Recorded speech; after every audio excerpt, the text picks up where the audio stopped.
48వ కీర్తన 2వ వచనం కలిసి చదువుదాం. Psalm 48, reading all together, verse 2. 48వ కీర్తన 2వ వచనం.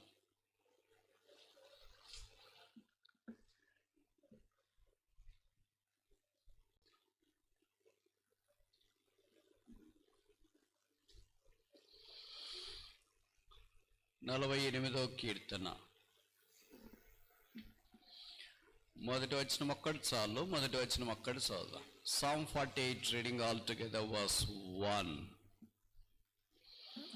మన దేవుని పట్టణమందు, ఆయన పరిశుద్ధ పర్వతమందు యెహోవా గొప్పవాడును బహు కీర్తనీయుడై ఉన్నాడు. మళ్ళా చదువుదాం. చదవగలిగిన వాళ్ళు బిగ్గరగా స్పష్టంగా చదవండి. మన దేవుని పట్టణమందు, ఆయన పరిశుద్ధ పర్వతం యెహోవా గొప్పవాడును. యెహోవా గొప్పవాడు. The lord is great. ప్రార్థన. ప్రేమగల తండ్రి, సర్వలోక నాథుడైన యేసుక్రీస్తు వారి నామమున, సర్వము మోకరించు నామమున, సర్వమును సృజించిన నామమున, సర్వమునకు రాజైన నామమున, సర్వమును ఏలుచున్న నామమున, సర్వమును మహత్తుగల మాడిచే ఆరాధించి స్తుతించి సంస్తుతించి కీర్తన పాడి నమస్కరించి పూజించుట కొరకై జీవప్రాప్తులుగా చేసిన జీవాధిపతి తల వంచి నమస్కరిస్తున్నాం. మా ఇళ్ళ మీకున్న మిక్కుటమైన ప్రేమ కొరకై స్తోత్రాలు. ఆ ప్రేమను శిలువలో వెల్లడి చేసి రక్తము కార్చి చనిపోయి సమాధి చేయబడి తిరిగి 3వ దినాన్ని లేచినందుకు స్తోత్రాలు. ఆ గొప్ప శిలువ యాగమును బట్టి పాపులమైన మాకు అనుగ్రహించిన రక్షణ కొరకై స్తోత్రాలు చెల్లిస్తున్నా. గొప్ప రక్షణ జ్ఞాపం చేసుకుని ఆ నామం చుట్టూ చేరి వచ్చి ఆ గొప్ప ప్రభువును ఆరాధించే ఆరాధికులుగా మమ్మల్ని చేసినందుకు స్తోత్రాలు. వచ్చిన ఆరాధికులను బట్టి వందనాలు. ఆన్లైన్లో జాయిన్ అయిన వారిని బట్టి స్తోత్రములు. ఆత్మతో సత్యముతో ఆరాధించున్నట్లు మాకు కూడా మీరు కృప అనుగ్రహించమని ప్రార్థన చేస్తున్నా. నన్ను మీ రక్తం చేత కడిగి పరిశుద్ధపరచండి. మీ మాటలు నా నోట ఉంచండి. అవసరమైనదే వెజ్జలబడినట్లు సహాయం చేయండి. మా గమనాగమనం స్థిరపరచండి. మమ్మల్ని ప్రతిసారి ఆటంకపరిచి అవరోధపరిచి ప్రతి పరిస్థితి నుండి తప్పించమని ప్రార్థన చేస్తున్నా. వందనములు చెల్లిస్తూ యేసు రక్షకుని నామమున స్తుతించి ప్రార్థిస్తున్నాము తండ్రి. ఆమేన్.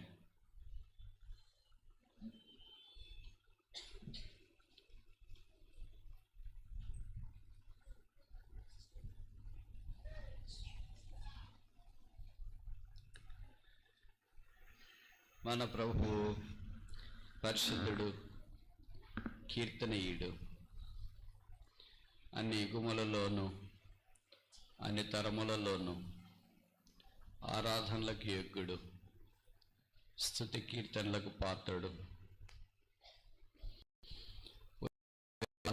సాయంకాలము తరతరములు అన్ని కాలములు ఏకరీతిగా ఉన్నవాడు. 48వ కీర్తన ఆయన యెరూషలేములో రాసైన దాన్ని బట్టి భక్తులు సంస్థయించి ఆరాధించడానికి పూనుకున్న అద్భుతమైన దృశ్యము ఇక్కడ చెప్పబడింది. దాంట్లో ఒకటి యెహోవా గొప్పవాడు. The lord is great. గొప్పవాడు ఎప్పుడు గొప్ప పనులే చేస్తాడు, అల్పుడు ఎప్పుడు అల్పమైన పనులే చేస్తాడు. గొప్పవాడు చేసేవన్నీ గొప్పగానే ఉంటాయి. ఆయన గొప్పవాడు అనటానికి కారణాలు అనేకములు, విస్తారములు. అవి ధ్యానించడానికి ఆలోచించడానికి మానవ జీవితం సరిపోదు, సమయం చాలదు. అయితే కనీసం 5 ప్రాముఖ్యమైన సంగతులు ఆయన ఎలా గొప్పవాడో ప్రస్తావించడానికి కీర్తనలో గ్రంథస్థం చేయబడ్డాయి. దాంట్లో మొదటిది కీర్తనలు 18:50. పరిచయం మాటలే మరలా జ్ఞాపకం చేసుకోవటానికి ప్రయత్నం చేస్తాం. Psalm 18:15. 18వ కీర్తన 50వ వచనం. అమ్మ నేను చదువుతా, నేను టిఫిన్ చేసి వచ్చినాను. Psalm 18:15. 18వ కీర్తన 50వ వచనం. నీవు నియమించిన రాజునకు గొప్ప రక్షణ కలుగుచేవాడు. యెహోవా గొప్పవాడు. మొదటి కారణం, గొప్ప రక్షణ ఇచ్చినాడు. Great salvation. ఈ రక్షణ వెలకట్టలేనిది, ఈ రక్షణ ఊహకందనిది, ఈ రక్షణ కొనలేనిది. అందుకే 49వ కీర్తన 9వ వచనంలో చెప్పబడింది, వారి ప్రాణ విమోచన క్రయధనం గొప్పది, అది ఎన్నటికీ తీరక అట్లా ఉండవలసిందే. ఏ అప్పైనా తీర్చవచ్చు, ఏ బాధలైనా తీర్చడానికి అవకాశం ఉంది, ఏ రుణమైనా తీర్చడానికి వీలవుద్ది.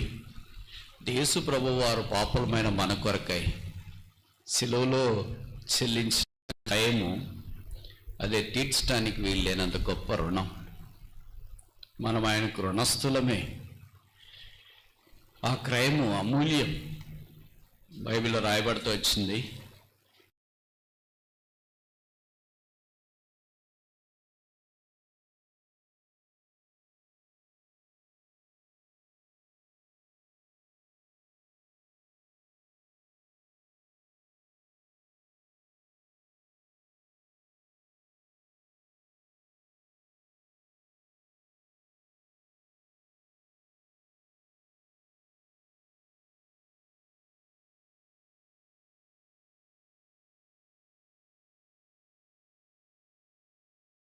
ప్రాణదాత, ప్రాణరక్షకుడు, ప్రాణప్రియుడు, ప్రాణమునకు ఆధారమైన వాడు ఈ భూమి మీదకి మానవాకారాన ప్రాణమిచ్చుట కొరకై వచ్చిన. ప్రాణం తీసుకోవటానికి వచ్చేవాళ్ళు చాలా మంది.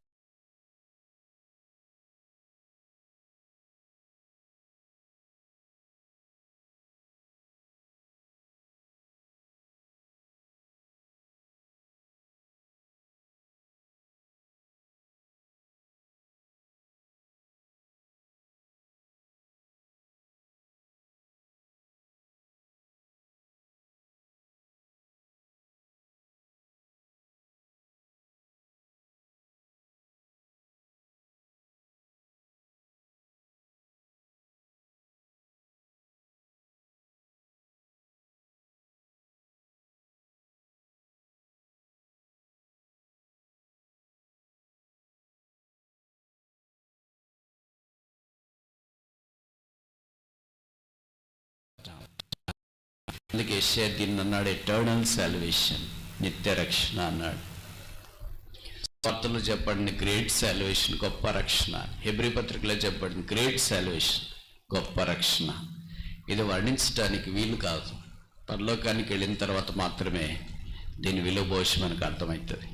అందుకే పరలోక రాజ్యంలో ఆరాధించడానికి భౌతికమైన హేతువులు ఏమీ కనపడవు. అక్కడ నాకు ఉద్యోగం ఇచ్చినావు, చదువు ఇచ్చినావు, పెళ్ళి ఇచ్చినావు, భార్యని ఇచ్చినావు, భర్తని ఇచ్చినావు, పిల్లల్ని ఇచ్చినావు, ట్రాన్స్ఫర్ ఇచ్చినావు, ఇల్లు ఇచ్చినావు, వాకిలు ఇచ్చినావు, డబ్బులు ఇచ్చినావు, పొలాలు ఇచ్చినావు, పంట ఇచ్చినావు. ఇవన్నీ కారణాలు కాదు. అక్కడ ఎవడనూ లెక్కింప చెక్కింగా ఆయన గొప్ప సమూహం వచ్చి, పావనుడా మా ఇంటి కొరకే స్తోత్రాలు అని చెప్పలేదు, మా ఉద్యోగం కొరకే స్తోత్రాలు అని చెప్పలేదు, మాకు వర్షం ఇచ్చిన స్తోత్రాలు అని చెప్పలేదు. అవన్నీ భూమి మీదే. పరలోకానికి వెళ్ళిన తర్వాత అవన్నిటికి విలువ లేదు. మా రక్షణ కొరకై స్తోత్రములు. Only one thing valued in the eternity in the heaven is salvation. రక్షణ మాత్రమే పరలోకంలో విలువ కట్టలేనిది. దాన్ని దేవుడు మనకు ఉచితంగా అనుగ్రహించినాడు. భిక్ష పెట్టాడు, దానం ఇచ్చాడు, ఈవిగా ఇచ్చాడు, వరముగా ఇచ్చాడు. ఖైదీకి తప్ప విడుదల విలువ ఎవరికి తెలుస్తుంది? రోగికి తప్ప స్వస్థత విలువ ఎవరికి తెలుస్తుంది? సంతోషంలో బాధలో ఉన్న వారికి తప్ప ఎవరికి తెలుస్తుంది? దయ్యము నుండి విడుదల పొందడం అనేది దయ్యం పట్టిన వారికి తప్ప ఎవరికి తెలుస్తుంది? ఆర్థిక స్థితిమంతము, ఆర్థిక లోపాలు ఉన్న వాడికి తప్ప ఎవరికి తెలుస్తుంది? విడుదలలో కట్ల చేత బంధించబడిన వారికి తప్ప ఎవరికి తెలుస్తుంది? అలాగే పాపులు ఉన్న మనకు తప్ప రక్షణ విలువ ఎవరికి తెలుస్తుంది? ఆ రక్షకుడు మనల్ని శిలువ రక్తము ద్వారా, యాగము ద్వారా కొని సంపాదించి తనకు స్వకీయ సంపాద్యంగా చేసినాడు. యెహోవా గొప్పవాడు. మొదటి కారణం, గొప్ప రక్షణ ఆయన మనకు అనుగ్రహించినాడు. రెండవది చూస్తామా? కీర్తనలు అన్నీ మనం కీర్తనలోనూ చూడటానికి ప్రయత్నం చేస్తాం. 76 Psalm 76 verse 1. 76వ కీర్తన మొదటి వచనం. Psalm 76 verse 1. యూదాలో దేవుడు ప్రసిద్ధుడు, ఇశ్రాయేలులో ఆయన నామము గ్రేట్ నేమ్, గొప్ప నామము. ఇది అన్ని నామముల కంటే ఉన్నతమైన నామం. పౌలు ఫిలిప్పీలో అన్నాడు, ప్రతి మోకాలు వంగు నామం, ప్రతి నాలుక సంస్తుతించు నామం. నామం అంటే మీరు వేరేది అనుకోవద్దండి. నేను చెప్పే మాట మీకు అర్థమవుతుందా? నేమ్, పేరు. ఆయన పేరు బైబిల్లో రాయబడింది, నీ పేరు పోయబడిన పరిమళ తైలముతో సమానం. ఆయన పేరు వింటేనే గడగడ వడికిపోయే దయ్యాలు. దావీదు కుమారుడా, మా అతను నీకేం పని అన్నారు. ఆయనకు పేరు పెట్టడానికి దేవుని దూతలే ఆజ్ఞాపించిన. మత్తయి 1:21 చెప్పడం, తన ప్రజలను వారి పాపముల నుండి ఆయనే రక్షించిన కనుక ఆయనకి యేసను పేరు పెట్టబడను. అపోస్తుల కార్యాలు, అపోస్తులు మనకు పరిచయం కదా. వారు యేసుని గురించి ప్రకటిస్తూ ఉంటే కొంతమంది అన్నారు, ఈ నామమును మరెక్కడా ప్రకటించకూడదంటే బైబిల్లో రాయబడిన మాట ఏంటంటే, ఈ నామమును ప్రకటించకుండా ఎలాగుంటాం కనుక మరి ఏ నామమును ఇంకా ఎక్కువ వచ్చింది వాళ్ళకి స్పిరిట్, అందుకని ఆరంభించినారు. మరి ఏ నామమున రక్షణ కలగదు, ఆకాశం కింద భూమిపైన ఇయ్యబడిన నజరేయుడైన యేసు నామం. అందుకే అపోస్తుల కార్యాలు 3వ అధ్యాయంలో శృంగారం అనే దేవాలయం దగ్గర భిక్ష పెట్టుకోవటానికి దాదాపు 40 సంవత్సరాలు ప్రతిరోజు కొని రాబడుతున్న, తీసుకుని పోబడుతున్న ఒక వ్యక్తి పేతురు యోహాను ప్రార్థన చేయటానికి వచ్చినప్పుడు వారి యొద్ద ఏమైనా దొరుకునేమో అని వారి వైపు చూచినాడు. వారు చెప్పిన మాట ఏంటంటే, వెండి బంగారాలు మా యొద్ద ఏమున్నాయి వాళ్ళ దగ్గర, మన దగ్గర ఏమున్నాయి? మన దగ్గర ఉండి చెప్పండి, వాళ్ళ దగ్గరది కాదు. అందుకే మీకు చాలా తెలివి ప్రకాశం జిల్లా అంటే. మనుషులు మామూలుగా ఉంటారు కానీ చాలా తెలివి. మనం ఈ మాట చెప్పగలమా? వాళ్ళు చెప్పినట్లా పేతురు యోహానులు ఏమన్నారు? వెండి బంగారములు మా యొద్ద లేవు. మనకి ఇది మాత్రం వర్తించదు. మనం దీన్ని బ్రాకెట్లో పెట్టుకుందాం. మన దగ్గర ఉండేది అవే కదా, పైనుండి కింద దాకా, ఇంట్లోన బయట ఒంట్లోన అంతా అవే. అవసరమైంది లేదు, అనవసరమైంది ఉంది. అవసరమైంది ఏంటి? నజరేయుడని యేసు నామం. అనవసరమైంది ఏంటి? మీరే చెప్పుకోండి. అందుకని పేతురు వాళ్ళు పెద్ద అపోస్తలులు, వాళ్ళు డబ్బులు జోబులు పెట్టుకుని తిరిగిలా పాదాల దగ్గర పడేసినారు వాళ్ళ దగ్గరికి. బైబిల్లో రాయబడింది, a person who keeps money at the feet is an apostle. A person who keeps money in the purse is no apostle at all. That is the high standard, New Testament standard of the disciples in relation to the money. డబ్బుకు సంబంధించి కొత్త నిబంధనలు అపోస్తలులు నేర్పించిన బోధ ప్రబోధం అది. ఇప్పుడు ఇలాంటి స్టాండర్డ్లో ఉన్నవాళ్ళు ఎవరంటే అపోస్తలు. ఈ స్టాండర్డ్కి anybody is less than the standard is no new testament disciple. అందుకని వాళ్ళకు ఉన్నది ఒక్కటే, అదే నజరేయుడైన యేసు నామం. ఆ నామమున వారు కొనసాగించినారు. ఆ నామం కొరకు ప్రాణాలు ఇయ్యటానికి ఇష్టపడ్డారు. ఆ నామం కొరకు అది సాక్షులయ్యారు. ఆ నామాన్ని ప్రకటిస్తున్నారు, ఆ నామాన్ని బోధించినారు. ప్రభు ఇప్పుడు మనకు ఆ నామాన్ని అనుగ్రహించినారు. అందుకని మనకి చాలా 6000 సంవత్సరాల మానవ చరిత్రలో మహా గొప్ప జ్ఞాని సొలొమోను దేవుని మందిరం నిర్మించిన తర్వాత ఆయన దేవుని సన్నిధిలో ఇలాగ ప్రార్థన చేసినాడు. ఆయన డెడికేషన్ పేరు, ఆయనకంటే ఇంకెవరు చేసేవాళ్ళు ఉన్నారు. అందుకని ఇలాగ ప్రార్థన చేసినాడు, నా పేరు పెట్టబడిన నా జనాల్లో. ఆయన పేరు మనకు పెట్టబడింది. ఆయన పేరు పోయబడిన పరిమళ తైలంతో సమానం. ఆయన నామం మధురం, అది అతి మధురం. ఆయన నామంలో శక్తి ఉంది, ఆయనలోనే శక్తి ఉంది. అది ఇప్పుడు మనకు అనుగ్రహించినాడు. ఉచితంగా ఆయన కుమారులుగా కుమార్తెలుగా మనం స్వీకరించబడ్డా. ఆయన నామమున ప్రార్థన చేసే భాగ్యం ఇచ్చినాడు. అందుకని మనకు ఒక ఎమర్జెన్సీలో ఫోన్ నంబర్ ఉంది కదా, ఏంటది? Emergency phone number 100, 108, 104. సరే, మీరు ఏమన్నా అనుకోండి కానీ బైబిల్లో 1414, యోహాను 14:14, 1:4, మీరు నా నామమున ఏమడిగినను దానిని నేను మీకు చేతును. That's our emergency phone number 1414. కాకపోతే ఈ ఫోన్ నంబరే మనకు గుర్తులేదు అనుకో, ఇంకేం చేస్తాం ఫోను. ఆయన నామంలో అంత శక్తి ఉంది. ఆయన నామం అన్ని నామముల కంటే ఉత్తమమైనది. అందుకే ఏ పరిస్థితుల్లోనైనా ఆయన నామం దగ్గరికి వచ్చి ప్రార్థన చేసి ఆయన నామాన్ని ప్రకటించి ఆయన నామాన్ని బోధించి ఆ నామాన్ని బట్టి అతిశయించే అవకాశం ఆయన అనుగ్రహించి. ప్రభువు గొప్ప, ద లార్డ్ ఈస్ గ్రేట్. 2 కారణాలు చూసిన. మొదటిది గ్రేట్ సాల్వేషన్, గొప్ప రక్షణ. రెండవది గ్రేట్ నేమ్, గొప్ప నామం. మూడవది చూస్తామా? కీర్తనలు 126:3, Psalm 126:3, 126వ కీర్తన 3వ వచనం. Psalm 126:3, యెహోవా మన కొరకు గొప్ప కార్యములు చేసి ఉన్నాడు గనుక మనం దుఃఖభరితులమైతిమి అని రాశారా? Whereof we are glad, the Lord has done great things for us. ఇదొక పాట ఉంది, ప్రభు గొప్ప కార్యములు చేసిందని మనం ఉత్సాహించేది. ఆయన గొప్పవాడు కనుక what ever it does is great. ఇప్పుడు గొప్ప కార్యములు చేసినాడు. అందుకే ఆయనకు సంబంధించిందంతా గొప్ప గొప్ప అని మనం చూస్తాం. లూకాసు సువార్తలో దయ్యం పట్టిన వాని దగ్గరికి యేసుప్రభు వారు వెళ్ళాడు అని బాగా చేసినాడు. చాలా మంచివాడు అనుకుంటా, బహుశా మార్కాపూర్ ప్రాంతమేనేమో.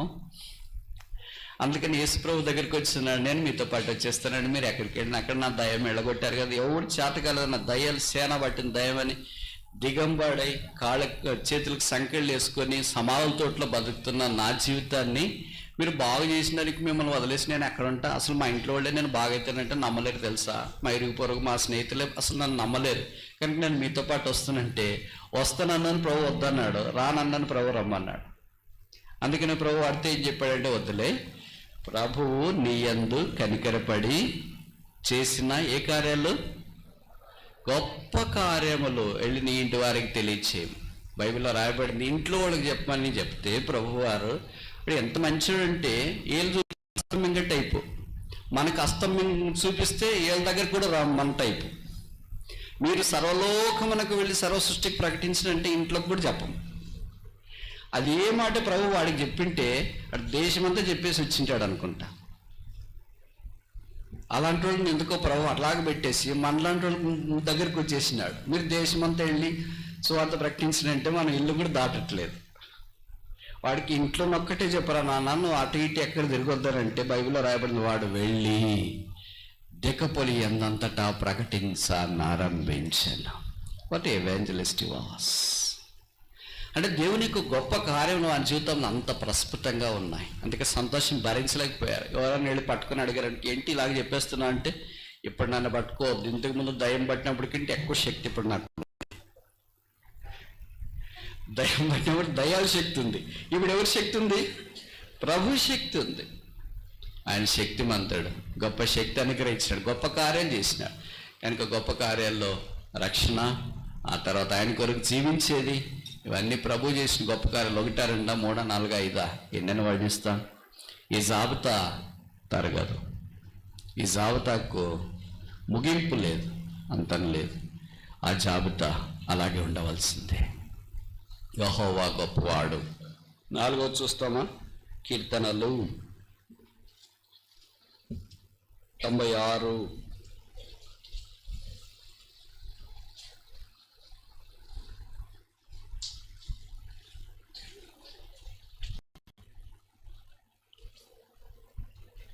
మన్నించండి, 94:19. Psalm 94:19. 94:19. కీర్తన 94:19. నా అంతరంగమందు విచారములు హెచ్చగా నీ గొప్ప ఆదరణ నా ప్రాణమునకు నెమ్మది కలుగ చేయొచ్చు. Great comfort. ఆయన ఇచ్చే ఆదరణ అట్లా ఇట్లా కాదు, గొప్ప ఆదరణ. అంతరంగమందు విచారములు హెచ్చుగా. విచారము మనలో చాలామంది మేము బాధపడుతున్నప్పుడు మన పక్కన ఎవరు ఆదరించడానికి వస్తారు. యోబు స్నేహితులు వచ్చినట్లు. వాళ్ళ పేరేమో ఆదరణకర్తలే, కానీ ఉన్న ఆదరణ కూడా తీసేసిపోయారు. మన దగ్గరికి వచ్చి అమ్మలక్కలు కూడా అలాగే ఉంటారు. మనల్ని ఏమో ఆదరించడానికి వచ్చినట్లే ఉంటారు, కానీ మనకున్న ఆదరణ కూడా తీసేసిపోతారు వాళ్ళు. ఇప్పుడు మనకు బాగలేక జ్వరంలో ఉండి పడక మీద ఉన్నామనుక, వాళ్ళు వచ్చి ఏం కాదు సిస్టర్, ఏం కాదు బ్రదర్, దేవుడు సాయం చేస్తాడు, పేతురు అత్తను బట్టి బాగు చేసినాడు, మిమ్మల్ని ఎందుకు బాగు చేయడు? మేము ప్రార్థన చేస్తాం, సంఘం అంతా మీరు బాగా అవుతారు, స్వస్థ పొందుతారు, మందిరికి వస్తారు, ఆరాధన చేస్తారు, తిరిగి మీరు పరిచయలో పాలు పొందుతారని ప్రార్థన చేసి వస్తే వాళ్ళు దిగ్గని లేస్తారు, నడిచి గంటలు వేస్తే దేవాలయంలోనికి వస్తారు. మనం అట్లా ఓదార్పు మాటలు చెప్పము. యాత్రే ఓదార్పు యాత్ర, కానీ చెప్పే మాటలేమో అలాగే చెప్పము. మనం పోయి ఏం చెప్తాం? అయ్యో ఇట్లాంటి జ్వరమే మా ఇంటి పక్కన వాళ్ళకి వచ్చింటే వాళ్ళు హాస్పిటల్లో చేరిస్తే అదే బోర్డు మీద పోయినారు అక్క, జాగ్రత్త అంటే మీరు కూడా పోతారు అని. వాళ్ళకి ముందే కృంగిపోయి హాస్పిటల్లో ఉంటే మీరు పోయి మా ఇంటి పక్కన వాళ్ళు పోయినారు, మా పక్కన వాళ్ళు పోయినారు, ఎదురింటి వాళ్ళు పోయినారు, పైన ఇంటి వాళ్ళు పోయినారు, మా బంధువులు పోయినారని నిజమే పోయిండొచ్చు. పోయిండే చెప్పడాల్సిన అవసరం లేదు కదా. అది కాదు కదా ఓదార్పు, అది కాదు కదా ఆదరణ, అది కాదు కదా క్షేమాభివృద్ధి కలిగించడం. కనుక ప్రభు మాటలు వాళ్ళకి చెప్పి వాక్యం సొంత మాటలు చెప్పకుండా, ఒకవేళ ఎవరైనా బాగుపడి ఉంటే మీ ఎరుగు పొరుగు పైన కింద ఈ బంధువులు వాళ్ళకి మీరు చెప్పొచ్చు, ఇంతకంటే తీవ్రంగా వచ్చినది మా బంధువులకి ఏమైంది తెలిసిన క్షణకంలో బాగా అయిపోయింది, ప్రార్థన చేసినాం, దేవుడికి అనుగ్రహించినాడు, మంచి మందులు తీసుకున్నారు, ఇప్పుడు వాళ్ళు ఎట్లా ఉన్నారంటే మాకంటే ఆరోగ్యంగా ఉన్నారని. ఇట్లాంటి పాజిటివ్ స్టోరీస్ చెప్పొచ్చు, కానీ మనకు పాజిటివ్ స్టోరీస్ రాదు కదా, అంత నెగిటివే. ప్రభు అలాంటి ఆదరణ ఇచ్చేవాడు కాదు, ఆయన గొప్ప ఆదరణ దయచే దేవుడు. ఆయన పేరే ఆదరణకర్త.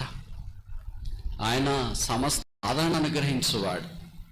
అందుకని ఆదరణకర్తని నేను పంపుతా ఆయన వాక్యంలో రాసినట్లు మనకు పరిచయం. నీ గొప్ప ఆదరణ అంతరంగంలో విచారము హెచ్చుగా. కొన్నిసార్లు మన కష్టాలు ఎక్కువైపోయినప్పుడు ఏం చేయాలో మనకు తెలుస్తుంది. ఎవరు ఆదరిస్తారు ఎదురు చూస్తా. విషయంలో చెప్పబడింది కదా, కొన్ని తల్లి వారిని ఆదరించినట్లు నేను మిమ్మల్ని ఆదరించదను. ఆదరించట్లో మొదటి ప్రభు. అలాగే మన జీవితంలో ఇంతకాలము ఆదరిస్తూనే వచ్చినాడు. ఒకే ఒక్కడు మాత్రం మన జీవితంలో ఎప్పుడూ నిరుత్సాహపరచడు, కురుగుపోయేటట్టు చేయడు, సోలిపోయేటట్లు చేయడు, సొమ్మసిల్లేటట్లు చేయడు. ఇంకెవరైనా అలాగే చేయటానికి అవకాశం ఉంది, భర్త అయినా, భార్య అయినా, పిల్లలైనా, బంధువులైనా, పరిచయస్తులైనా. కానీ ఒక్కొక్కడు జీవితాంతం వెనుతట్టి నడిపిస్తాడు, కన్నీరు తుడుస్తాడు, గాయాలు కడతాడు, గుండె చెదితే బాగు చేస్తాడు. ఆయన పేరే యేసుక్రీస్తు ప్రభు. యెహోవా గొప్పవాడు. 4 కారణాలు చూసిన. మొదటిది ఏంటి? గొప్ప రక్షణ ఇచ్చినాడు. రెండవది ఏంటి? గొప్ప నామం ఇచ్చినాడు. మూడవది ఏంటి? గొప్ప కార్యములు చేసినాడు. నాలుగవది ఏంటి? గొప్ప ఆదరణ ఇచ్చినాడు. 5వ దాకా చూసి ముగిస్తామా? కీర్తనలు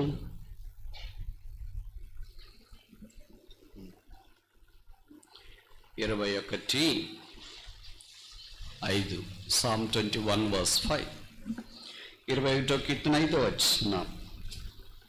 Psalm 21:5. 21వ కీర్తన 5వ వచనం. నీ రక్షణ వలన అతనికి డాష్ కలిగను, గ్రేట్ గ్లోరీ, గొప్ప మహిమకి ఆయన మనల్ని తోడుకొని వచ్చినాడు. చూడు మనం ఎలాంటి వాళ్ళము. రోమపత్రికలో చెప్పబడింది, అందరూ పాపం చేసి దేవుడు అనుగ్రహించి మహిమను పొందలేకపోయారు. They are short of the glory of God. Short అంటే అర్థమేంటి? తక్కువ వచ్చినారంటే అర్థమేంటి? మీకు తెలుసు కదమ్మా. పరీక్షలు రాసినప్పుడు పిల్లలు పాస్ కావాలంటే 100కి 35 మార్కులు రావాలనుకోండి. 34 వస్తే ఎక్కువ వచ్చినట్లా తక్కువ వచ్చినట్లా? 0 వస్తే ఎక్కువ వచ్చినట్లా తక్కువ వచ్చినట్లా? 10 వస్తే ఎక్కువ వచ్చినట్లా తక్కువ వచ్చినట్లా?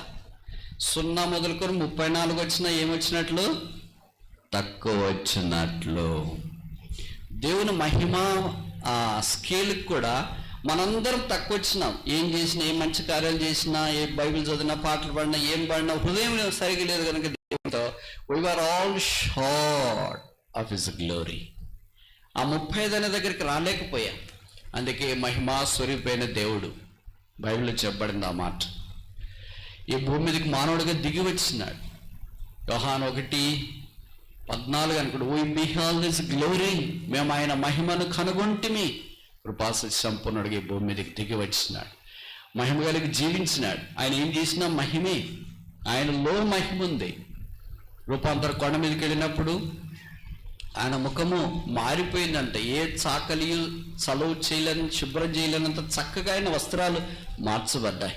ఆయన ధవళవర్ణుడు, రత్నవర్ణుడు, దికాంక్షణీయుడు. 10,000 మందిలో అతన్ని గుర్తించవచ్చు. అతని తల వెంట్రుకలు కాకపక్ష కృష్ణ వర్ణములు అవి నొక్కులు నొక్కులుగా కనబడుచున్నవి. అతని కందరము పద్మాలంకృత వారు, ఆయన కాళ్ళు చలవరాతి స్తంభాలు, అతని నోరు మధురం, అతని మాటలు అతి ప్రియం. ఇతడే నా ప్రియుడు, ఇతడే నా రక్షకుడు అని ఏ ప్రియుని కూర్చైతే ఆ ప్రియురాలు వర్ణించిందో ఆ ప్రియ ప్రభువు సేవలో మన కొరకై మహిమనంతటినీ ఇచ్చివేట కొరకై మన పాపాలు మోసుకున్నాడు. బైబిల్లో రాయబడింది, 53లో అతను నలగొట్టుట యెహోవాకు ఇష్టమాయెను. కొట్టడం వేరే, నలగొట్టడం వేరే. దేన్ని కొడతాం? వీళ్ళు టీచర్లు కదా, పిల్లలు ఏదన్నా అప్పట్లో, ఇప్పుడెవరు కొట్టట్లేదు, వాళ్ళే మనం కొట్టేటట్టున్నారు. ఏదైనా పిల్లలు పొరపాటు చేస్తే ఒక డబ్బా, ఒక బత్తెలతోనే కొట్టడం అలవాటు. బత్తెలు కూడా వాళ్ళే తెచ్చింటారు.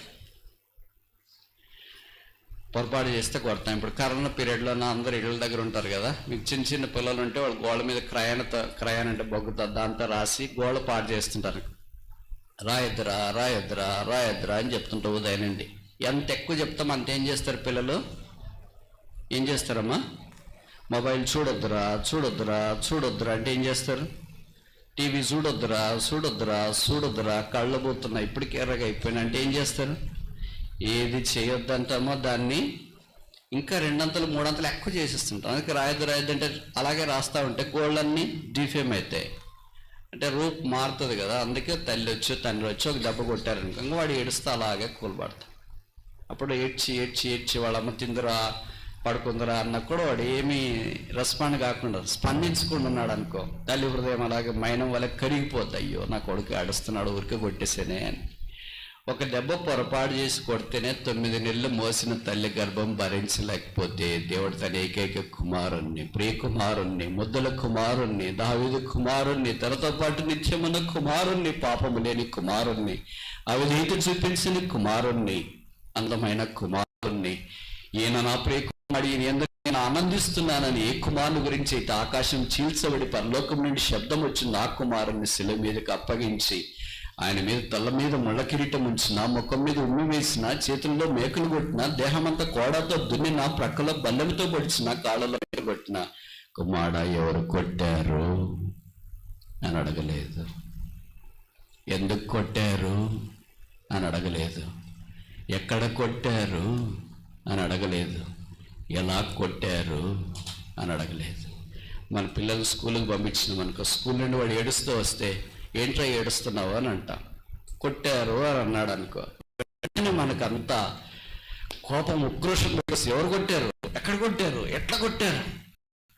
టీచర్ కొట్టింది. ఎందుకు? హోంవర్క్ చేయలేదు. మనం మేఘాల మీద టీచర్ దగ్గరికి వెళ్తాం.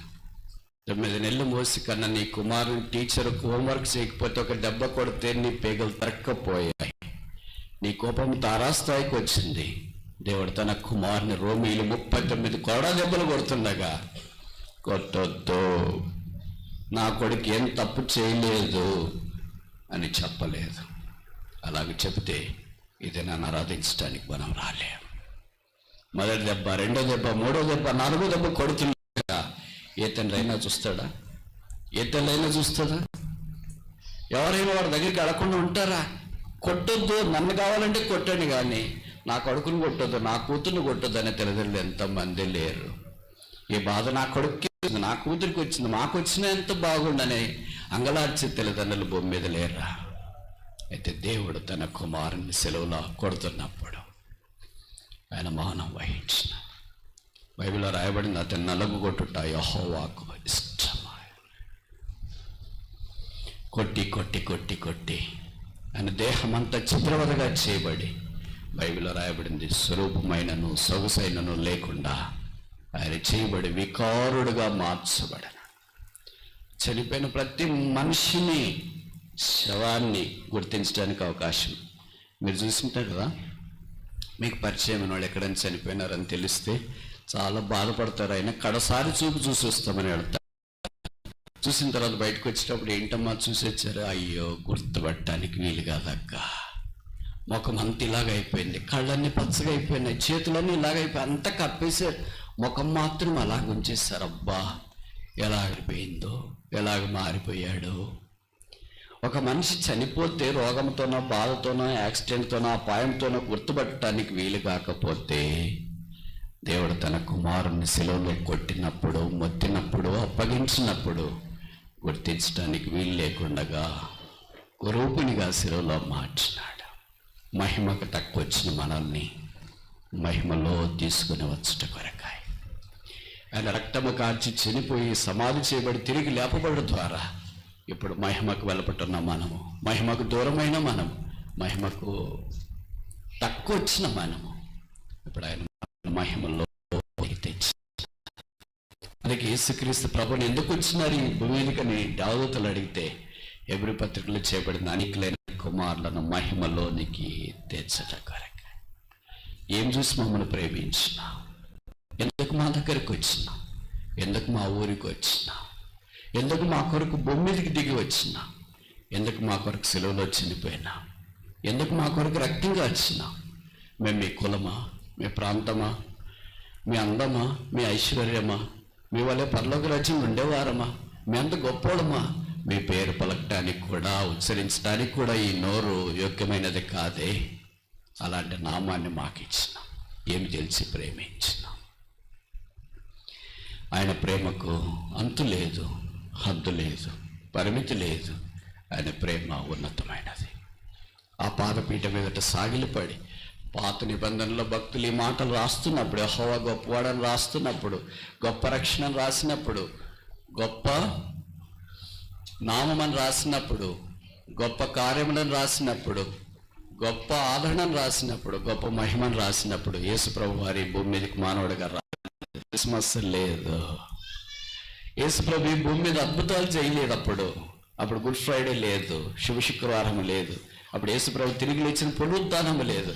అలాంటి అనుభవం లేనప్పుడే భక్తులు పాత నిబంధనలో కీర్తనలోనే ఆయన గొప్పవాడని ప్రస్తుతిస్తే, ఈ కాలంలో యేసు ప్రభు మన కొరకు పుట్టాడని తెలుసు, జీవించాడని తెలుసు, పాపం లేదని తెలుసు, మన కొరకే శిలువ మీదకి వెళ్ళాడని తెలుసు, రక్తం కార్చి చనిపోయి సమాధి చేయబడ్డాడని తెలుసు. ప్రస్తుత కాలంలో మనకంటే ఇంక యేసు ప్రభుని గురించి పాత కాలంలో వారికి, అనగా పాత నిబంధన వారికి ఏం తెలుసు? తెలియని వాళ్ళే ప్రభుని ఇంత ఆరాధిస్తే, తెలిసిన మనము, రుచి చూచిన మనము, యేసు ప్రభు రక్తం యొక్క శక్తి ఏమో మనకు తప్ప ఎవరికి తెలుస్తుంది? యేసు ప్రభు యొక్క నామం యొక్క శక్తి మనకు తప్ప ఇంకెవరికి తెలుస్తుంది? యేసు ప్రభువులో ఉన్న సామర్థ్యం మనకు తప్ప ఎవరికి తెలుస్తుంది?